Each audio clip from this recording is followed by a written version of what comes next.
Hello friends, welcome to the next lecture in the series on internal quality control.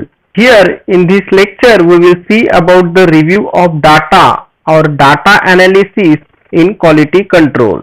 So friends, we have seen a lot of data will be generated by performing internal quality control on regular basis.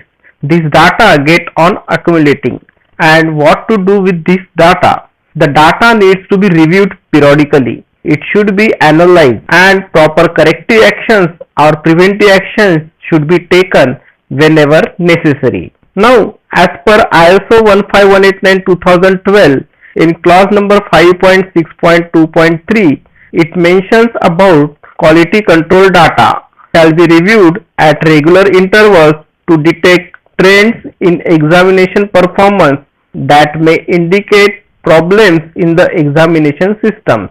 When such trends are noted, preventive actions shall be taken and recorded. Daily review of quality control report is performed by the manager or designated person. So, whenever we are reviewing quality control data, it should be used for proactive steps to avoid failures in internal control and avoid false reporting of patient results. How frequently this data should be reviewed and how frequently this data should be analyzed depending upon the volume of data. Large size laboratories will be generating huge amount of data on daily basis, whereas small size laboratory will be generating data on small scale. The data review should be taken place either on weekly basis, monthly basis, quarterly basis, semi-annually basis, or may be taken annually basis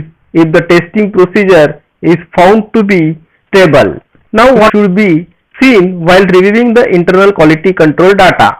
So first of all, we need to see the number of outliers for specific parameters or specific group of tests. The methodology needs to be find out which shows frequent outliers. Methodologies include kinetic methods, 2-point calibration, 6-point calibration, endpoint methods, so that a proper corrective actions can be taken as per the methodologies. Next, the type of filter which are used by the outlier parameters. The filters may be on extreme side of the wavelength. So this needs to be followed to see the aging of the lamp, and which will help us to replace the lamp well in advance before the actual failure occurs. The review of the lamp age will be helpful to avoid unscheduled maintenance or unscheduled breakdown. The other things which should be looked into the data is for trends or shifts. There may be some trends or shifts a data can show. A shift in the QC data is defined as a sudden shift in the QC values from one extreme to the another extreme. Shift is an abrupt change in control means a shift. Shift in the QC data represents a sudden or dramatic positive or negative change in the performance. The shifts may be caused by sudden failure of light source or falling of membranes, change in the reagent formulation, change of reagent lot, major instrument maintenance, change of room temperature or humidity, failure of sampling system, failure of the automatic equipment, or a bad calibration. Now, what are the trends? Trends indicate a gradual loss of reliability in the test system. Trends are often subtle. The data slowly shifts from the norm to a new pattern. Trends may be caused by deterioration of instrument light source or membrane, gradual accumulation of dirt or contaminants within the test system, aging of the reagent, gradual deterioration of control materials, and gradual deterioration of calibration. Now, how these trends and shifts should be to find out in the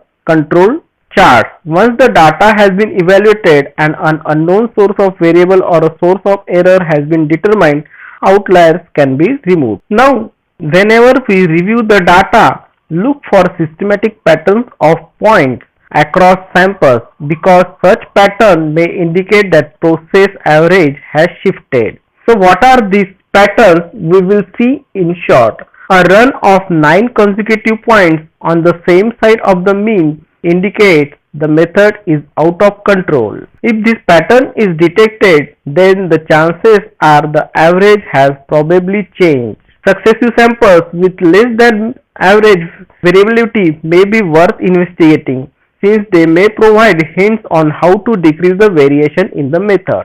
What are some other bad trends?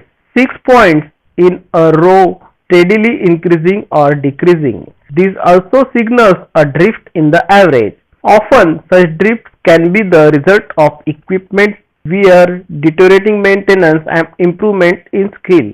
Some more bad trends are 14 points in a row alternating up and down. If this trend is present, it indicates that two systematically alternating causes are producing different results. 2 out of 3 points in a row are above 2 SD. This provides an early warning for a process shift. 15 points in a row are within one standard deviation plus or minus. This indicates a smaller variability than is expected based on the current control limits. This may lead to a very narrow standard deviation, resulting into many false rejections.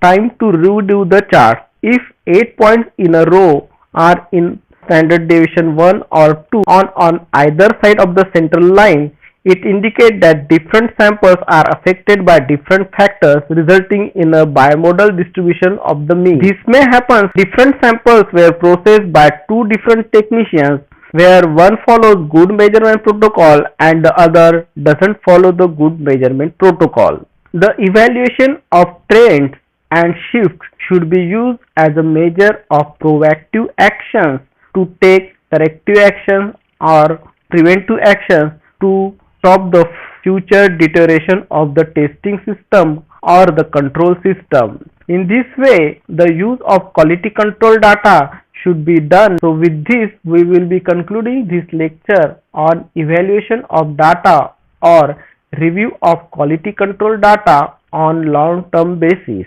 Thank you and keep following the series on internal quality control.